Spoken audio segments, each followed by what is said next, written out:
মঞ্চে ডেকে নিচ্ছি প্রসেনজিৎ দাকে কিছু বলবার জন্য।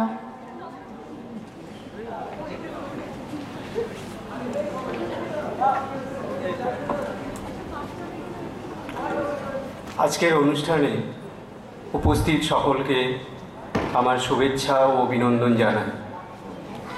আর আমার স্যার অনির্বাণ চক্রবর্তীকে আমার সশ্রদ্ধ প্রণাম জানাই।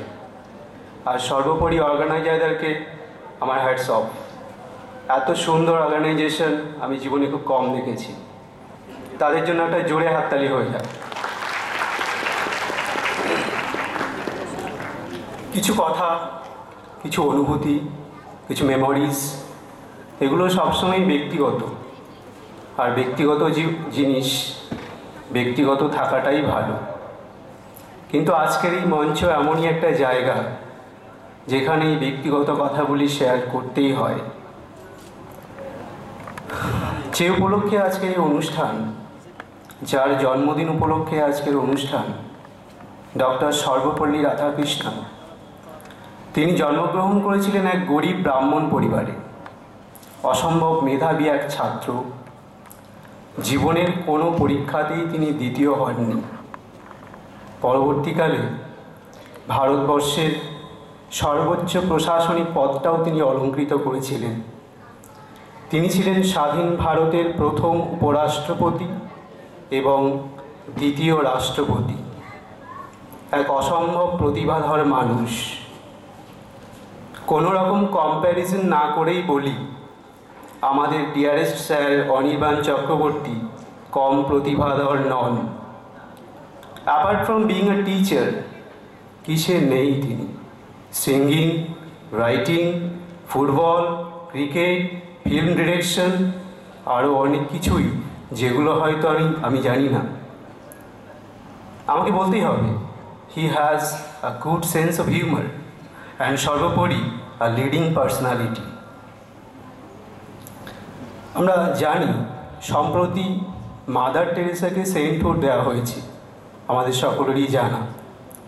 তো আবারও বলি, কোনো রকম কম্প্যারিজন না করেই গত বছর এই অনুষ্ঠান মঞ্চে দাঁড়িয়ে স্যার যে স্পিচটা দিয়েছিলেন, সেখানে স্যার বলেছিলেন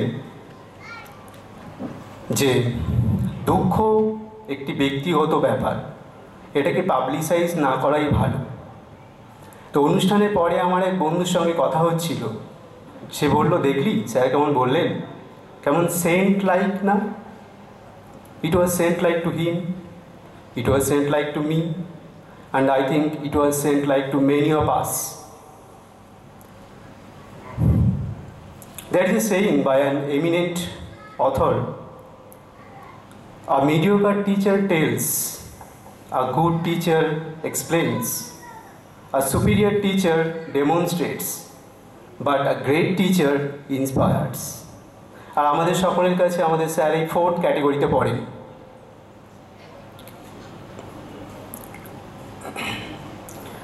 হয়তো স্যারের সঙ্গে সবসময় যোগাযোগ হয় না, এখন আমি অনেকটা দূরে চলে গেছি। সবসময় ফেসবুকে অনলাইন দেখেও কথা বলা হয় না। তবুও এই মানুষটার সঙ্গে এক গভীর আত্মিক যোগাযোগ আছে। তিনি সবসময়ই আছেন কোথায়? এখানে। তো এই মানুষটার ডাকে সাড়া না দিয়ে পারলাম না, ছুটে এলাম। আর একটা কথা না বললেই নয়, মনের হদিশ যারা দেখেছে তারা জানবে। রিসেন্ট যে সিনেমাটা ইউটিউবে লঞ্চ করেছে, স্যার ডিরেকশন দিয়েছেন। এত সুন্দর, সহজ, সাবলীলভাবে অপ্রিয় সত্য কথাগুলোকে এত সুন্দর গুছিয়ে বলা চারটিখানি কথা নয়। স্যার একটা পোস্টে লিখেছিলেন, it was about some prohibited adult contents that we adults like to play but dare not to express. সত্যি তো, কজন বলতে পারে? তো এই মানুষটা ভালো থাকুক, আমরাও আবার এরকম সুন্দর অনুষ্ঠানে এইভাবে এক জায়গায় হই, এই কামনা করি। আপনারা সবাই ভালো থাকবেন, সুস্থ থাকবেন। ধন্যবাদ, নমস্কার।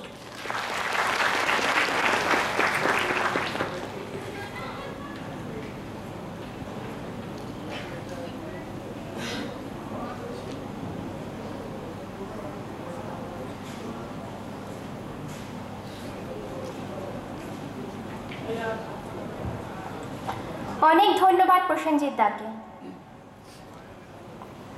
প্রেম, প্যার, লাভ ভাষার বৈচিত্র্য মাত্র, কিন্তু ভাষা যাই হোক না কেন, এর অদ্ভুত একটা অনুভূতি যে আছে, সেটা যে প্রেম করেছে সেই জানে।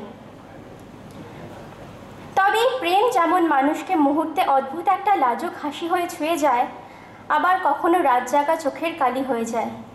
কিন্তু যাই হোক না কেন, সাবধানতায় কিংবা অসাবধানে আমরা সবাই এর জালে কখনো না কখনো বন্দী হয়েছি। একইভাবে অর্ণবকে ডেকে নেব তার গানের মধ্য দিয়ে নতুন করে প্রেমকে জেনে নিতে।